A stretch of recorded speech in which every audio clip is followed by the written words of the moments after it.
Eu sou o Dr. Lucas Lopes, apresentador do programa Fala Doctor. Vamos falar sobre DST? Vocês lembram o que significa DST? Doença sexualmente transmissível. E vocês acham que essas doenças ficaram no passado? Não, estão presentes. Claro que com outro controle, com outra situação de tratamento, mas ainda estão aí. Então, convidei a doutora Ivana Cassol, infectologista, para falar sobre isso. E é um assunto que é importante para todo mundo. Doutora Ivana, muito obrigado pela tua presença aqui. Que bom que conseguimos essa chance de poder sair do seu consultório, do seu trabalho e vir até o programa Fala Doctor, porque são vocês, os doctors, aqueles que falam para esse público que estão há muito tempo só aprendendo, né? Tudo relacionado à saúde, bem-estar e qualidade de vida. Muito obrigado. Eu que te agradeço, Douglas, mais uma vez. Obrigada pelo convite. Infecções sexualmente transmissíveis sempre é um assunto que eu gosto de conversar, porque a gente tem que ter muita naturalidade para a gente conversar sobre isso. Pode estar presente na vida de qualquer pessoa, né? Qualquer pessoa sexualmente ativa pode estar em risco de alguma infecção sexualmente transmissível. Então, a gente nota que cada vez mais a atividade sexual está começando mais cedo, estendendo até um pouco mais tarde. A gente faz diagnósticos em extremos etários que antes não se fazia. Então, assim, faz parte da vida de qualquer pessoa hoje em dia. E já aproveitando sobre isso, vamos começar então com o assunto do HPV, né? HPV. Que não é só um que tem, são vários, né? Exato.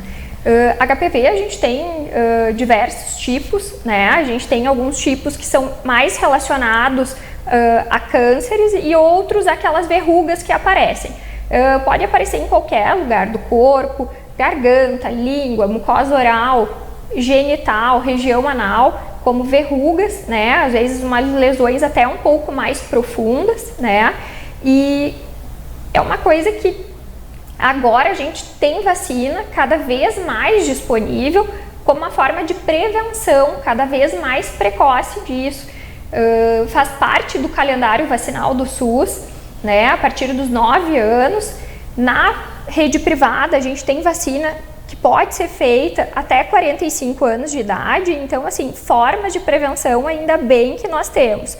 Por quê? O que é o nosso medo? Qual é a preocupação em relação a essa infecção sexualmente transmissível? São os cânceres, né? Está extremamente ligado a câncer de colo de útero, câncer de pênis, câncer anal, câncer de garganta, mas assim, nos chama muito a atenção câncer de colo de útero, né, na mulher, que é uma coisa extremamente prevenível. Toda mulher deveria fazer sua avaliação ginecológica com frequência para fazer o exame de rastreio. Quanto mais precoce a gente pega, mais facilidade se tem em tratar isso. É o papilomavírus, né? Exatamente. E com isso acontece também em outras, vamos falar, né, sobre essas doenças sexualmente transmissíveis, que eu estava comentando contigo da hepatite B. Da hepatite B. Isso. A hepatite B é outra doença que também é uma infecção sexualmente transmissível, se transmite um pouco mais por contato sexual do que a hepatite C, né? E também é outra doença que também tem vacina, e também tem vacina na rede básica, né? No SUS. E também é outra doença que, se não tratada adequadamente, se não feito um acompanhamento, também pode levar a câncer de fígado, hepatocarcinoma, né? E pode levar muito rápido a isso. E é um câncer muito grave que também facilmente prevenível, né? A gente faz o esquema vacinal e depois a gente faz um acompanhamento, faz um exame chamado anti-HBS para ver se a pessoa ficou imune à hepatite. Então, também é uma coisa de fácil acesso, fácil prevenção, e é mais uma doença que pode ser vista e pode ser acompanhada. Agora me lembrei da sífilis e a bezetacil, né? O casamento, então, no passado, se tinha muitos recebendo a bezetacil porque não se cuidavam, né? Exato. E quando viam, já estavam tomando bezetacil. A sífilis é um assunto legal de ser conversado, porque é uma doença que sempre é um desafio. A sífilis, ela tem diversas manifestações, tanto mais precoces quanto mais tardias na sífilis latente, né? A sífilis mais precoce é um paciente que faz um quadro que lembra uma alergia na pele, ela faz uma lesão na região genital e não se dá conta, né? A maioria nem sabe que teve sífilis, porque é uma doença que ela começa com sintomas, muitas vezes extremamente discretos, e ele desaparece sem tratamento. Mas a sífilis está ali e ela vai trazer consequências. O que são essas consequências? Exemplo, numa gestante, se não é feito um tratamento adequado, com um tratamento simples, que é a penicilina, benzatina, o bezetacil, tem risco aumentado de malformações, parto prematuro, abortos, criança nascer, infelizmente, em óbito, né? Então, ela faz parte com muita frequência do pré-natal e por isso que a gente insiste tanto em pré-natal adequado. Outro extremo que me chama muito a atenção e que a gente tem recebido bastante é o adulto que não sabe que teve sífilis em algum momento, né? E a sífilis ficou ali, quietinha no organismo. O organismo guardou aquilo ali. E aí o adulto que ele vai no neuro porque ele está com uma dificuldade para caminhar, ele está com uma dificuldade para escutar, ele está com muito esquecimento. Esse quadro pode ser uma neurosífilis, é a sífilis que passa no sistema nervoso central. E aí o tratamento é completamente diferente, porque aí não é com bezetacil, a gente tem que fazer uma investigação, né, tirar líquido da coluna do paciente, né, como se fosse a punção lombar que a gente chama, que é o líquido que vem lá do sistema nervoso central. E aí a gente vai fazer a análise desse líquido, do líquor, e aí então nós vamos definir o tratamento. O tratamento também é com penicilina, mas não é a penicilina benzatina, é a penicilina cristalina. E é feito na veia por um tempo mais prolongado. E a gente tem que cuidar desse paciente durante semanas, fazer um acompanhamento desse líquor, meses, anos após, para ver se a gente teve uma resposta adequada também. A sífilis, ela deixa sequelas, se não tratada adequadamente. Ela pode nos trazer casos sérios, assim, como aneurismas, miocardites, que são doenças cardiovasculares relacionadas a uma infecção sexualmente transmissível, que se a gente não faz um acompanhamento, se a gente não faz um rastreio na população, a gente às vezes nem vai saber que tem. Viu só, pessoal? Olha, muita coisa eu não sabia também. Estou me atualizando. Síndrome da imunodeficiência adquirida. O que é isso? A AIDS, ela é causada pelo vírus HIV, né? Santa Maria hoje é a 10ª cidade no país com maior número de infectados, né? A gente tem essa liderança. Por um lado, eu vi até o Dr. Reinaldo Ritzel conversar aqui esses dias, que é uma cidade, Santa Maria é uma cidade formadora de infectologistas, e é mesmo, por um lado, a gente faz mais diagnóstico, então um dos vieses dessa posição também é porque se a gente pede mais exame, a gente faz mais diagnóstico, a gente vai mais atrás, né? Sim. E é uma rotina da nossa cidade, graças a Deus, fazer esse screening mais adequado, e essa liderança não é fácil, né? Hoje a gente tem diversos indivíduos na cidade fazendo o tratamento. Nos últimos anos, nós notamos, infelizmente, um abandono nos tratamentos. Isso é uma questão de saúde pública absurda. Por quê? O HIV, com o tempo, ele vai reduzindo a nossa imunidade. E é aquela imunidade que nos causa doenças oportunistas que nós chamamos. São infecções que em mim e você poderiam não dar sintomas mais graves. Por exemplo, uma toxoplasmose. Mas um paciente que está com a imunidade absurdamente baixa em função de um HIV, por exemplo, a gente pode ter toxoplasmose do sistema nervoso central, a gente pode ter doença criptocócica, que é um fungo também, tuberculose, né? Então são doenças que se aproveitam da nossa imunidade muito baixa. Oportunistas. Então, e assim, a gravidade muito alta. Então, assim, HIV é uma doença que eu particularmente gosto muito de tratar, porque é um paciente que eu tenho que ter mais uma proximidade, eu tenho que entender a rotina desse paciente, eu tenho que entender com o que ele trabalha, que remédios ele toma, com quem ele vive, com quem que ele está tendo relação, porque eu preciso fazer que esse paciente tome medicação adequadamente. Talvez o remédio para mim não seja o mesmo para você, né? Por efeitos colaterais, por questão de tontura, alguém tem uma dor de cabeça, hoje ainda bem também, a evolução da ciência é absurda, a gente tem medicações com uma potência muito grande, com um menor número de efeitos colaterais e a gente consegue que o paciente se envolva mais com o tratamento. No início do tratamento do HIV, você tinha muito mais efeitos colaterais, né? Muito mais. Mas teve uma grande melhora do medicamento também. Né? Hoje o esquema preferencial no Brasil é tenofovir, lamivudina e dolutegravir, são nomes feios mesmo. Sim. Mas são 2 comprimidos apenas, uma potência muito grande, então ele reduz a quantidade de vírus com muito mais facilidade do que eram as medicações mais antigas e com efeitos colaterais muito menores. Antigamente a gente tinha, eram os coquetéis que chamavam, né? Isso. Tinha paciente que tomava 10, 15 comprimidos dia, tinha medicação que precisava ficar na geladeira, dava sintomas gastrointestinais horrorosos, tinha paciente que quase não saía de casa por diarreia, né? Então isso tudo prejudicava demais a qualidade de vida do nosso paciente. E hoje, com esse tratamento, a gente tem uma vida com muita tranquilidade, né?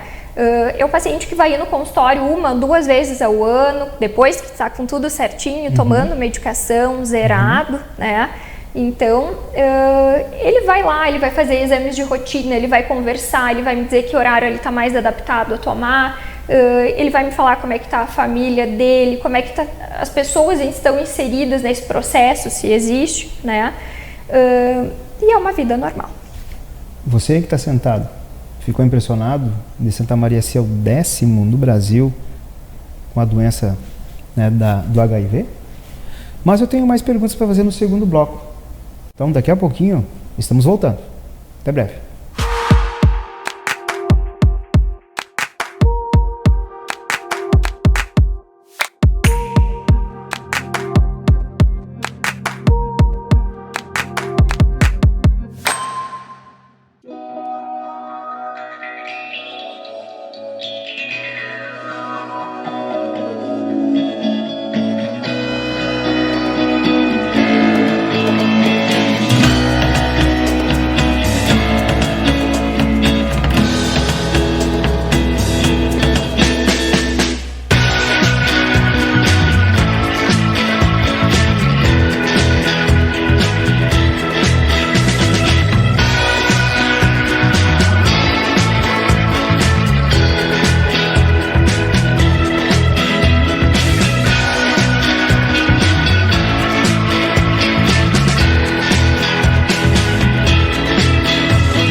Eu estava louco para voltar nesse segundo bloco, para falar com a doutora Ivana e fazer uma pergunta para ela sobre o HIV. Então, além das medicações, aí se teve a camisinha. Sim. Que, claro, que ela contribuiu não só para, né, o HIV, como também para outras. HPV, sífilis, entre tantas outras também, né? A gente sempre diz que uma infecção sexualmente transmissível puxa a outra, né? Então, o paciente que está suscetível a uma, está suscetível a todas, né? E, então, assim, camisinha, preservativo, tanto masculino quanto feminino, a gente tem de graça, né? Distribuído pelo SUS, claro, né? Da forma que o paciente também mais se adapta também à venda, tem... Para quem tem algum tipo de alergia, tudo isso foi se adaptando com tecnologia também para facilitar e otimizar o uso de todo mundo, né? Claro, sim. Mas o HIV, assim, é uma dessas todas, talvez seja uma das doenças mais complexas e desafiadoras, né? Como a gente estava conversando, né, Douglas, hoje o paciente com HIV leva uma vida normal, né? O paciente com diabetes, ele toma uma medicação, faz insulina. O paciente com HIV, ele também toma medicação e tem uma vida normal, né? Não tem cura. Não tem cura, ela tem um controle. O que é o objetivo do tratamento? É a gente zerar a carga viral, que é a quantidade de vírus que tem circulando. Hoje o paciente que não tem vírus circulando, que tem carga viral indetectada, é um paciente que não transmite. Então, antigamente, inclusive, o que acontecia? A gente esperava a imunidade do paciente baixar para aí, então, a gente tratar o paciente. Hoje não. Hoje nós fizemos diagnóstico, a gente vai ver qual é a condição desse paciente, como é que ele está, como é que está a imunidade, se tem alguma outra doença envolvida, né, alguma outra doença infecciosa envolvida, e nós vamos conversar sobre iniciar tratamento sim, porque a gente interrompe a transmissão. Bebês.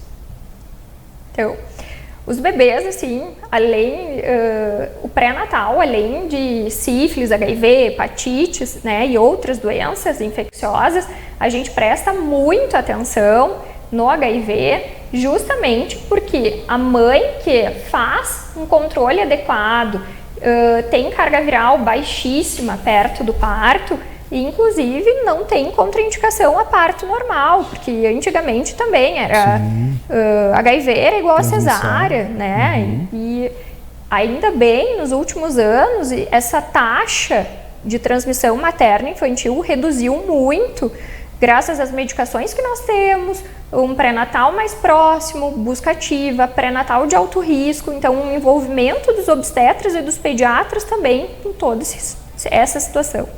Doenças oportunistas relacionadas ao HIV.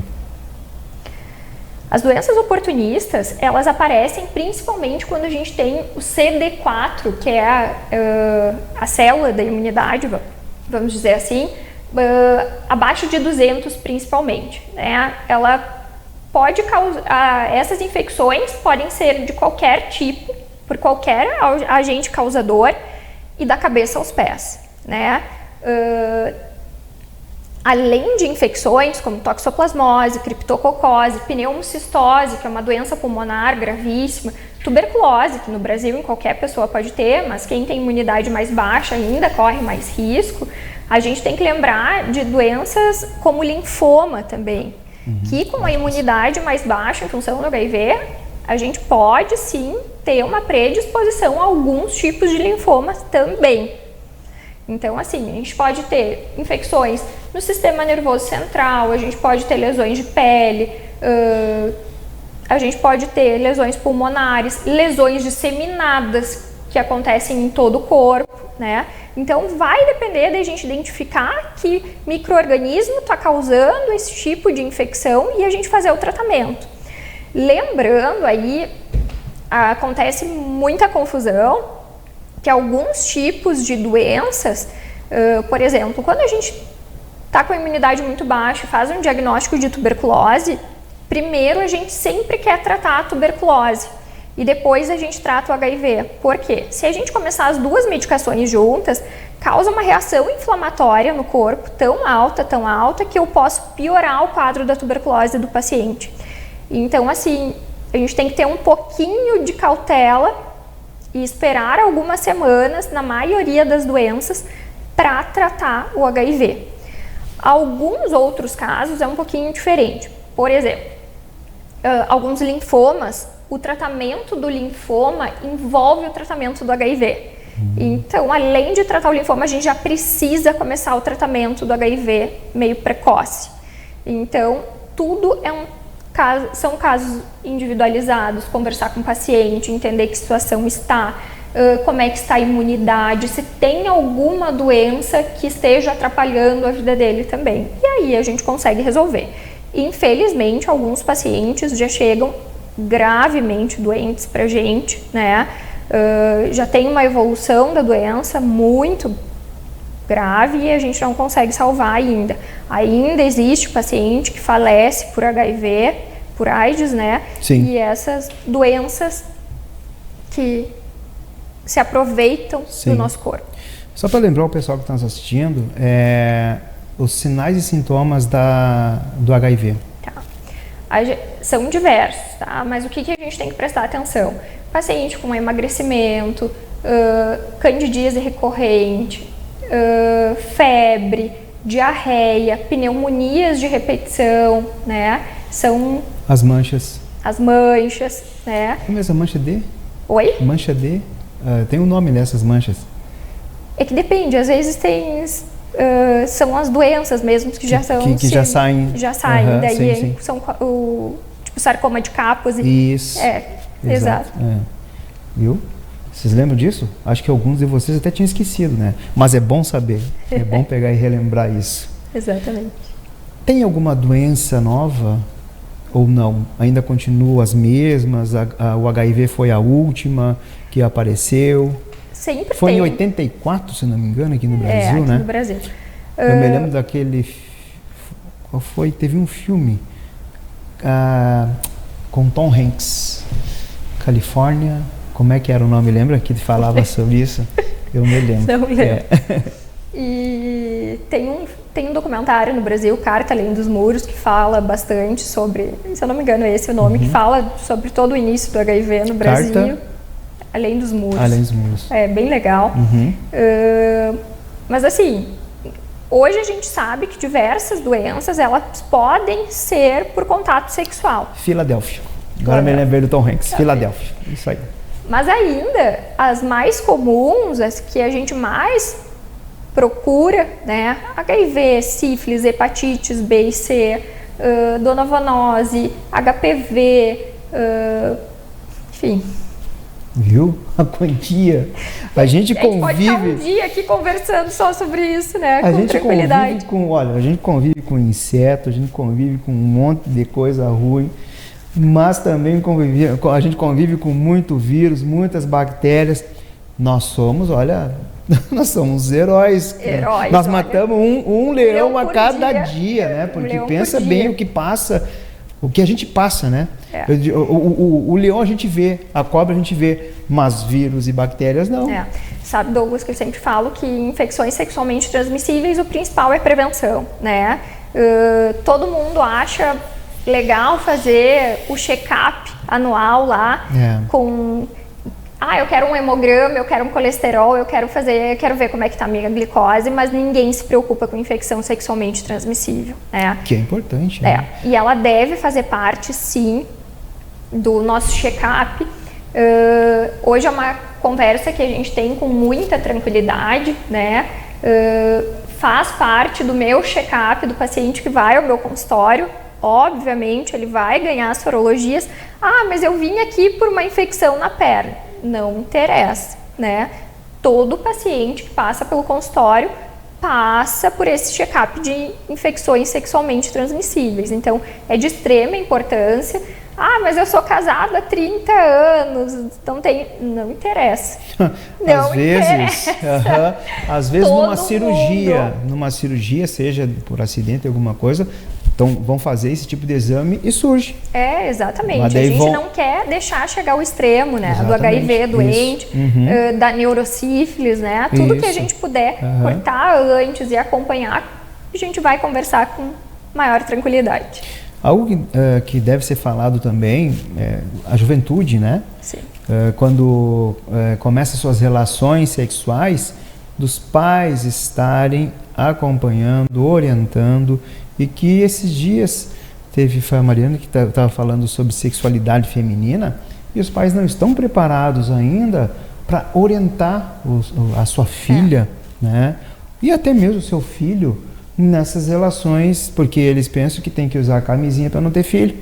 Mas não é isso. Né? A preocupação até maior é com as doenças transmissíveis doenças sexualmente transmissíveis. Exato. E sempre que a gente puder conversar sobre esse assunto, introduzir esse assunto, né, na rotina de casa, na rotina de uma escola, é sempre interessante, né? O preservativo, ele não serve só para evitar uma gestação, ele serve principalmente para evitar infecções sexualmente transmissíveis, né? O meu medo é que hoje em dia a gente perdeu muito medo de infecção. Tudo tem tratamento, tudo tem como controlar. Mas não é bem assim. A questão que tem o tratamento, mas são as dores que sente antes, as deficiências e o que pode ocasionar, as consequências que isso tudo pode trazer. Além disso, a transmissibilidade, o que pode passar para uma outra pessoa, se a pessoa não tem culpa porque, né, adquiriu, mas tem que ter muita consciência com isso. Exato. Hoje, em função, principalmente da profilaxia pré-exposição ao HIV, então é um remédio que, em alguns casos extremamente selecionados, tomam medicação a fim de evitar o HIV, né? Não é sinônimo... É como a pílula do outro dia?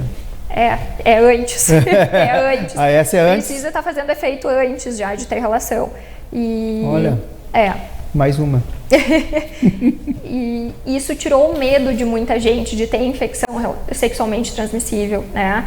Mas não é sinônimo de não usar preservativo. Por mais que o acesso hoje a isso tudo, nesses casos selecionados, seja extremamente mais fácil, a gente tem que ter muita cautela com as outras doenças. Sífilis, como a gente já conversou, é uma doença desafiadora, grave, né? Se não tratada de forma adequada, com consequências bem importantes. E que é subdiagnosticada, é subvalorizada, é subnotificada, né? Os números que a gente tem de sífilis são muito mais baixos do que a gente realmente tem, né? Não tem dia no consultório que a gente não atenda uma sífilis. Sim. É mesmo? É muito comum, muito comum. O paciente que vai doar sangue e viu que tinha alguma coisa, o paciente que vai fazer uma investigação reumatológica por outro motivo, é o paciente que acha que está com alergia de pele e cai pra gente, mas é sífilis, né? Então, são várias situações que acabam vindo. Viu, gente? Aprenderam um pouquinho? Eu aprendi bastante, hein? Até me atualizei. Mas você tem que escutar dela, da doutora Ivana, a mensagem que ela vai deixar agora para vocês. Gente, primeiro, Douglas, muito obrigada pelo convite. Fico muito feliz mais uma vez. Fico feliz de falar com esse assunto que abrange toda a população, né? E, gente, a prevenção sempre, né? Prevenção e mais prevenção. No consultório, a gente tem uma conversa extremamente franca, tranquila sobre isso, né? A gente vai conversar, entender teu problema, te examinar, ver que exames precisa, fazer um tratamento cada vez mais simples e adequado, né? Então, se perdeu esse tabu, chega de tanto problema que se criavam a respeito disso, né? Então a gente conversa sobre isso com muita tranquilidade e ainda bem que para a maioria delas tem solução. É verdade. Doutora Ivana, mais uma vez, muito obrigado pela tua participação aqui e de falar de um assunto tão importante também. E a você que está nos assistindo e nos acompanha também nas redes sociais, muito obrigado e que tenha uma excelente noite.